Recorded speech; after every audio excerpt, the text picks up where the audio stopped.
오늘 함께 나누실 하나님의 말씀은 에베소서 1장 3절에서 6절까지 말씀이 되겠습니다. 에베소서 1장 3절에서 6절까지 말씀이 되겠습니다. 제가 가진 시약 성경으로 310면에 있습니다. 다 찾으신 줄로 알고 에베소서 1장 3절에서 6절까지의 말씀 우리 다 같이 한 목소리로 4절의 말씀이니까 우리 교독하지 않고 한 목소리로 다 같이 읽도록 하겠습니다. 시작. 찬송하리로다 하나님 곧 우리 주 예수 그리스도의 아버지께서 그리스도 안에서 하늘에 속한 모든 신령한 복을 우리에게 주시되 곧 창세전에 그리스도 안에서 우리를 택하사 우리로 사랑 안에서 그 앞에 거룩하고 흠이 없게 하시려고 그 기쁘신 뜻대로 우리를 예정하사 예수 그리스도로 말미암아 자기의 아들들이 되게 하셨으니 이는 그가 사랑하시는 자 안에서 우리에게 거저 주시는 바 그의 은혜의 영광을 찬송하게 하려는 것이라. 아멘. 아멘. 이 말씀 가지고 찬송하는 이유라는 제목으로 여러분들과 말씀의 은혜를 나누고자 합니다. 에베소서는요, 바울이 사역을 하다가 처음으로 감옥에 갇히게 되는 사건, 로마 감옥에 처음으로 갇히게 되는 그런 사건을 경험하게 되는데 그 첫 감옥에서 쓰여졌다고 알려져 있습니다. 바울은 이 감옥에서 처음으로 사역하면서 들어가게 된 감옥에서 에베소 교회를 향해서 교회가 얼마나 영광스러운지, 교회가 얼마나 귀중한지, 교회를 이루게 되는 성도들은 얼마나 중요한 사람들인지 그것을 전해주면서 어떻게 교회가 잘 세워질 수 있는지를 말씀하였습니다. 그 후에 기독교는 이 에베소서를 토대로 해서 교회론을 이해하는 데 대표적인 성경의 부분으로 알고 있습니다. 사도 바울은요, 성도들을 향해서 자기가 부르는 찬송을 오늘 이 말씀을 통해서 소개합니다. 일부러 그래서 오늘 저희 찬송가도 찬송하는 소리 있어 그런 제목의 찬송가를 불러보았는데요. 에베소 1장 오늘 말씀 3절에 보면 찬송하리로다. 하나님 곧 우리 주 예수 그리스도의 아버지께서 그리스도 안에서 하늘에 속한 모든 신령한 복을 우리에게 주시되 그랬습니다. 찬송하리로다. 이렇게 시작을 하죠. 그리고 바울의 입에서는 계속해서 찬송이 흘러나옵니다. 에베소 1장 6절의 말씀에도 보면 6절 말씀 하반절을 보시면 그의 은혜의 영광을 찬송하게 하려는 것이라. 그리고 오늘 읽지 않은 본문이지만 이후에 있는 에베소 1장 12절 말씀에서도 보면 하반절에 보면 그의 영광의 찬송이 되게 하려 하심이라. 이렇게 말씀하십니다. 바울의 입에서는 계속 찬송이 흘러나오고 있습니다. 자기는 찬송하고 있다는 것이죠. 여러분, 바울이 지금 있는 곳이 어디라고 했습니까? 감옥이라고 했습니다. 여러분, 바울이 들어간 이 감옥은 처음으로 들어간 감옥이에요. 감옥에 자주 들어가 봐서 감옥에 대한 경험이 있고 감옥에 대해서 이제 좀 익숙해졌기 때문에 이제 찬송할 수 있는 여유가 생긴 것이 아닙니다. 여러분, 뭐든지 고난을 겪을 때 첫 고난이 굉장히 당황스러운 법입니다. 우리 자녀들도 첫 자녀를 낳을 때가 가장 당황스럽죠. 첫 아이를 놓을 때. 근데 둘째, 이렇게 셋째, 이렇게 놓을 때는 좀 익숙하시기 때문에 좀 덜 당황하시고 겁이 덜 납니다. 군대 가시는 분들도 군대에 처음 가서 첫 군 생활을 하게 되면 모든 것이 낯설죠. 정신이 없습니다. 그런데 시간이 좀 지나서 1년, 2년 이렇게 지나게 되면요. 익숙해져서 거기가 아주 편하죠. 지금 사도 바울이 들어간 감옥, 첫 감옥이에요. 하나님의 일을 하다가 만약에 사도 바울이 이 에베소서를 보내는 그 상황이 감옥에서 풀려났을 때라면 좀 인간적으로 이해가 됩니다.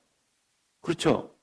하나님께서 감옥 안에서 열심히 하나님 좀 풀어주세요. 기도를 했더니만 풀어주셨다. 할렐루야. 찬송하리로다. 나를 구원하신 하나님. 나를 지키신 하나님. 나를 선택하신 하나님. 할렐루야. 할렐루야. 찬송합니다. 이러면 우리가 이해가 되죠. 지금 감옥 안에 있는 상황입니다. 거기에서 찬송을 해요. 여러분 보통 여러분들과 저는 언제 찬송하죠? 교회 오면 예배 드릴 때. 그리고 또 좋은 일 있으면요. 만약에 사도 바울처럼 이렇게 힘들고 어려운 일 있으면 우리는 어떻게 합니까?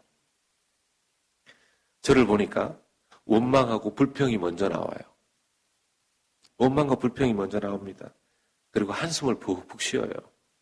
그런데 바울은 찬송을 하더라고요. 바울은 어떻게 감옥에서도 찬송하고 저같이 이런 사람은 왜 잘 그러지 못할까 돌아보았습니다. 오늘 말씀을 통해서. 첫 번째는요. 신령한 복을 깨달은 사람이 찬송할 수 있습니다. 오늘 일부 예배 때 대표 기도하신 집사님께서 기도하시면서 하나님께서 우리에게 신령한 복을 주심을 감사합니다 하고 기도하셨는데 이 신령한 복을 깨달은 사람만이 사실은 찬송할 수 있습니다. 이 본문을 보다 보니까 신령한 복을 깨달은 아주 깊이 깨달은 분들이 하나 둘씩 좀 생각이 났어요. 고 옥하는 목사님 아시죠? 중학교 시절에 부산의 어느 수양회에 참석하고 온 후에 사람이 완전히 달라졌다는 것입니다. 중학교 시절에. 고 옥하는 목사님의 동생이신 옥재선 권사님의 간증의 한 토막입니다. 저희가 살던 집 앞에 면사무소가 있었어요. 그 면사무소 앞에 철조망으로 된 울타리가 있는데 틈만 나면 그 철조망 울타리를 부여잡고 찬송을 부르는 거예요. 찬송, 주 달려 죽은 십자가를 4절까지 반복해서 부르면서 그렇게 울어요. 울면서 혼자 그 찬송을 부르고 또 부르는 거예요. 특히 온 세상 만물 가져도 주 은혜 못다 갚겠네. 이 부분이 나오는 4절을 그렇게 감격해서 불렀어요. 옆에서 오빠를 몰래 볼 때마다 얼마나 감격하고 은혜에 취해서 혼자 기도하고 이 찬양을 부르고 또 부르는지. 옥하는 목사님은 신령한 복을 주신 그 주님을 깨닫고 만난 거죠.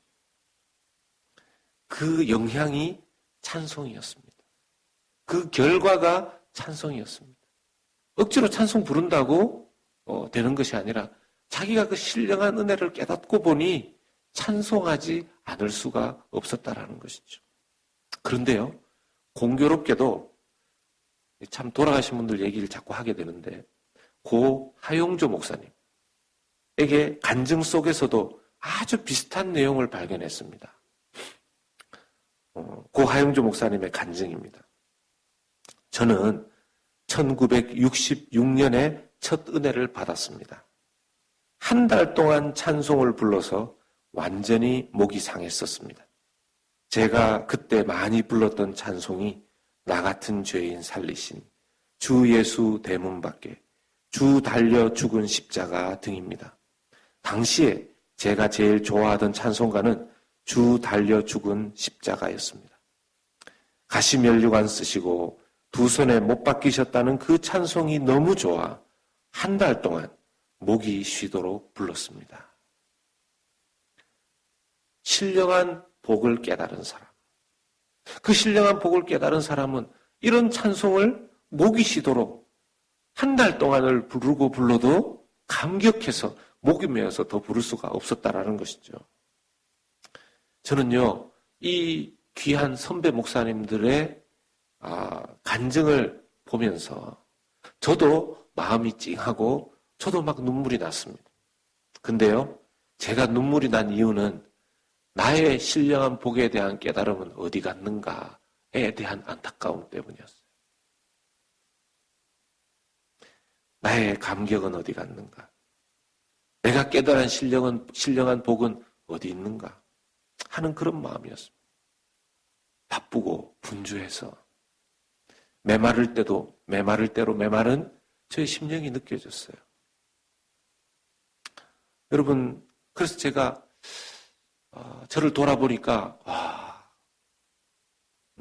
언젠가 저도 하나님 앞에 그런 은혜를 받고 그런 찬송을 목 놓아 부른 적이 있었는데 지금 내가 신령한 복에 대한 감격과 감사는 어디 갔는가?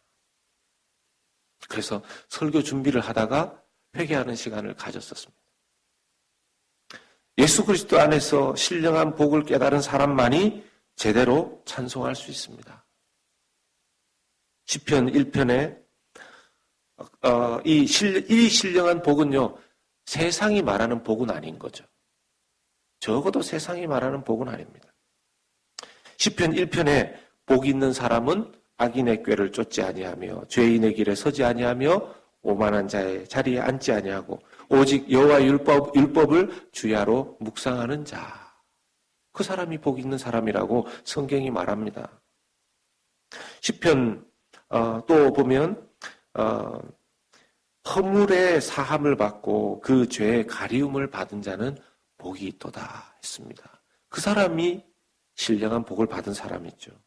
마태복음 5장을 보면 마음이 가난한 자, 온유한 자, 의에 줄이고 목마른 자, 그 사람들이 복 있는 자라고 합니다. 이러한 것들이 신령한 복을 받고 신령한 복을 깨닫고 우리가 깨닫고 추구해야 할 복인 것이죠.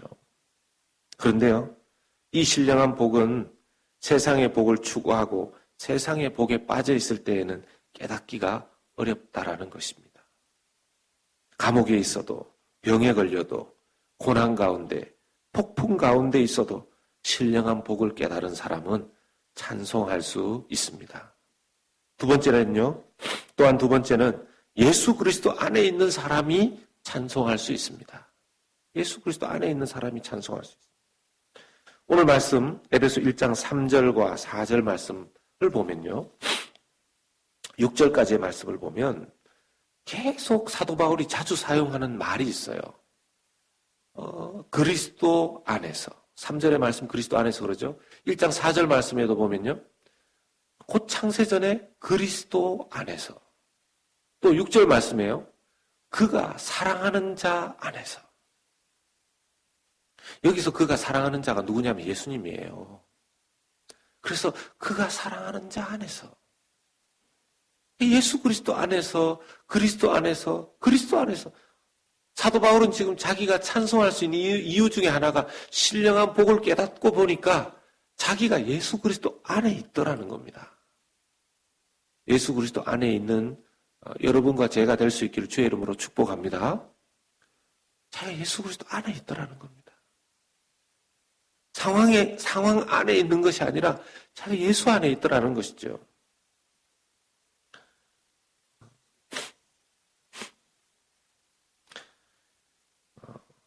예수 그리스도 안에 있는 사람은 하늘에 속한 신령한 복을 누리고 자신을 선택한 하나님의 사랑과 목적을 이해하고 예수 그리스도 안에 있는 은혜가 그 사람의 것이라는 것을 잘 압니다. 이것을 잘 생각해 보면요, 우리가 신앙생활을 의식적으로는 어쨌든 내가 예수 믿는 사람인데, 나는 예수 그리스도 크리스찬인데 라고 의식적으로는 자꾸 생각하지만 우리는 무의식적으로 자꾸 예수 그리스도 밖으로 벗어날 때가 많이 있다라는 것을 우리가 기억해야 합니다. 나도 모르는 사이.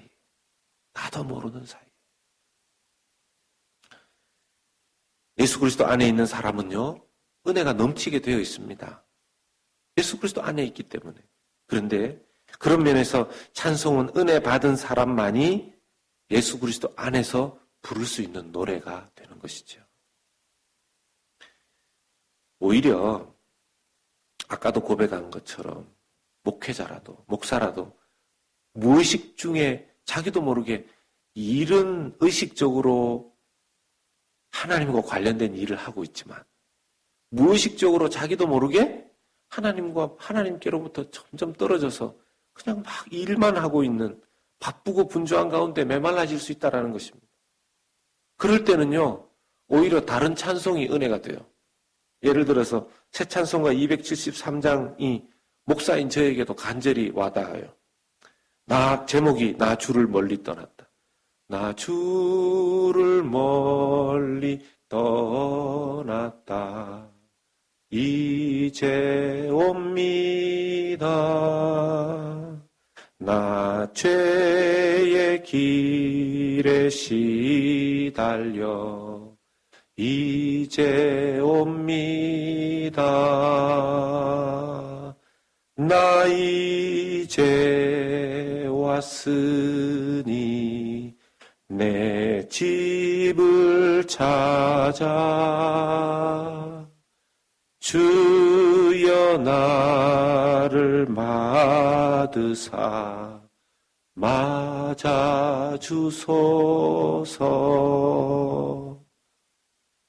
목사라도요, 이런 찬양이 더 마음에 절절히 와닿는 때가 있는 거죠.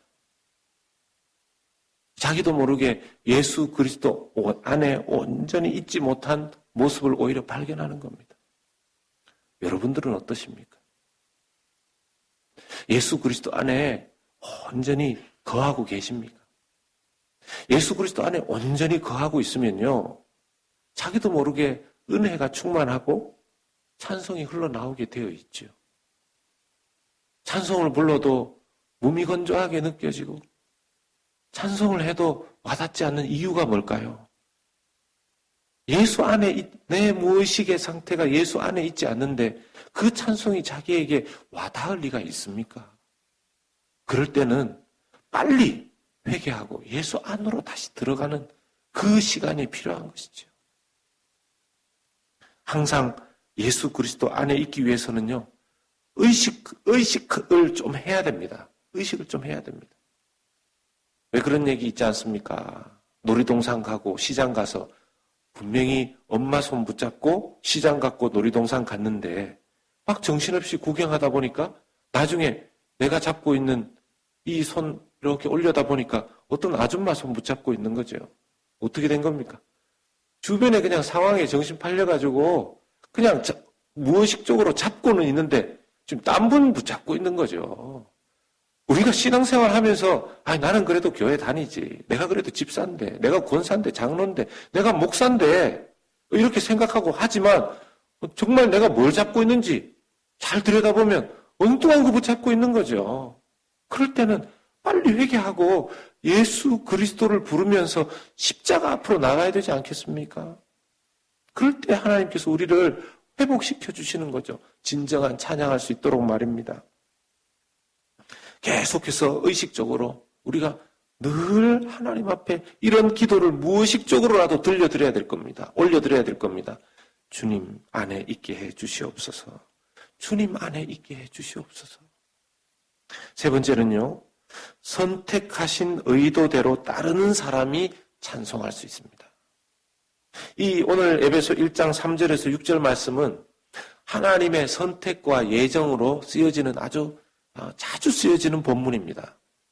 하나님이 창세전에 우리를 선택하셨다. 예정하셨다. 여러분, 한편 하나님이 창세전에 나를 선택하셨는지 아닌지 어떻게 알 수 있을까요? 사도 바울 대단하지 않습니까? 아니, 창세전에 이 세상이 만들어지기도 전에 in the beginning, 그 태초에 이 우주가 만들어지기도 전에 하나님께서 그때부터 나를 선택하셨다. 이걸 어떻게 알 수 있습니까? 어떻게 알 수 있을까요? 신령한 복을 받고 깨닫고 또 예수 그리스도 안에 있다 보니까 그 은혜 가운데에서 깨달아진 거죠. 그리고 또 하나는 뭡니까? 그렇게 아무리 깨달아졌다 하더라도요, 하나님의 선택하신 목적대로 살지 않으면 이런 찬송할 수 없습니다. 많은 사람들이 나는 선택받았으니까. 여러분, 칼빈주의의 굉장히 중요한 원리 중에 하나가 이 선택과 예정, 그리고 유기, 하나님의 절대 주권인데요. 이걸 잘못 사용하면 인간으로 하여금 오히려 방종하게 만듭니다. 하나님의 절대 주권을 믿는 이유가 뭐죠? 하나님이 나를 선택했다는 것을 정말 믿고 하나님 나를 예정했다는 것을 정말 믿는다면 어떻게 살아야 되죠? 그걸 정말 진심으로 믿는다면 그러면 선택하신 예정하신 목적과 의도대로 사는 게 진짜 그것을 믿는 사람 아닙니까? 하나님이 나를 선택하시고 믿게 하시기로 예정하셨다라고 말하면서 하나님의 예정과 선택의 목적과 상관없이 자기 마음대로 사는 사람이 어떻게 하나님의 예정을 받은 사람입니까? 어떻게 하나님의 선택을 받은 사람입니까? 아니지요. 착각하면 안 됩니다. 착각하면 안 됩니다. 내가 진실로 하나님의 선택받았음을 믿는 사람이라면 하나님이 나를 선택하신 대로 살아야 합니다. 하나님의 우리를 선택하신 의도가 에베소 1장 4절과 5절 말씀에 나옵니다. 4절 말씀이 뭐라고 얘기합니까? 그 앞에 거룩하고 흠이 없게 하시려고. 여러분 아멘이십니까? 하나님 앞에서 거룩하고 흠 없게 하시려고요. 5절에도 나옵니다. 자기의 아들들이 되게 하셨습니다. 이렇게 얘기하면 또 성경은 왜 딸은 없고 아들만 되어 있나 이런 이게 성경을 그렇게 보면 안 되죠. 네. 하나님 앞에서 하나님의 사랑 안에서 거룩하고 흠이 없게 하시려고 우리를 하나님의 자녀가 되게 하셨다라는 것입니다. 믿으십니까? 그러면 이 의도대로 살아야죠. 거룩과 상관없이 그냥 아무 것이나 흠 없이 조금이라도 내 인생에 흠이 없게 해야 된다. 하나님 앞에 온전하게 해야 된다. 이렇게 하지 않고 그냥 하나님 날 구원하셨으니까 하나님 날 예정하셨으니까 좀 부족해도 봐주시겠지. 그렇지 않습니다. 우리같이 흠 많고 거룩하지 않은 자들을 하나님께서 선택하시고 예정하셔서 아들과 딸 삼아주신 것은 은혜입니다. 은혜로 우리를 부르셨습니다. 이것을 또 성경이 이렇게 표현하죠. 에베소 1장 6절의 말씀에 이는 그가 사랑하시는 자 안에서 우리에게 거저 주시는 바 그의 은혜의 영광을 찬송하게 하려는 것이라. 그 은혜의 영광이 뭡니까? 우리처럼 거룩하지 못하고 흠투성이인 사람. 이런 사람을 하나님께서 하나님의 자녀로 삼아주신 것이 은혜 아닙니까? 믿으십니까? 그 은혜의 영광을 우리의 삶을 통해서 드러내라고 하시는 것이 우리를 선택하신 은혜 주신 목적이고 의도인 줄로 믿습니다. 그럼 그 의도대로 살아야죠. 그 의도대로 살아야죠.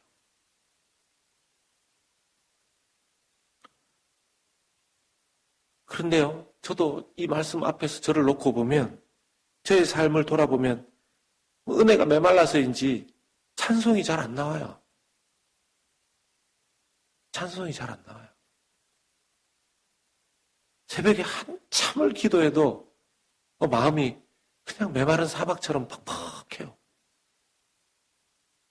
그러다가 하나님께서 그 기도 가운데 찬송 한 절을 이렇게 주실 때가 있습니다. 그러면 그 떠오르게 하신 찬송 한 구절을 부르면서 참 눈물이 이렇게 쏟아지는 것을 경험하게 됩니다.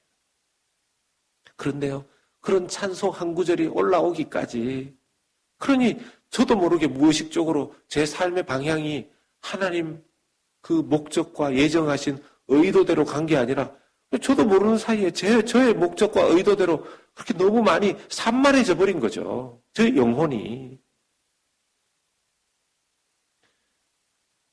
요즘 저에게 가장 은혜가 되는 구절이 성경이 시편이에요. 시편. 요즘 시편을 묵상하면요, 다윗의 시 한 소절 한 소절이 너무너무 생생하게 다가옵니다.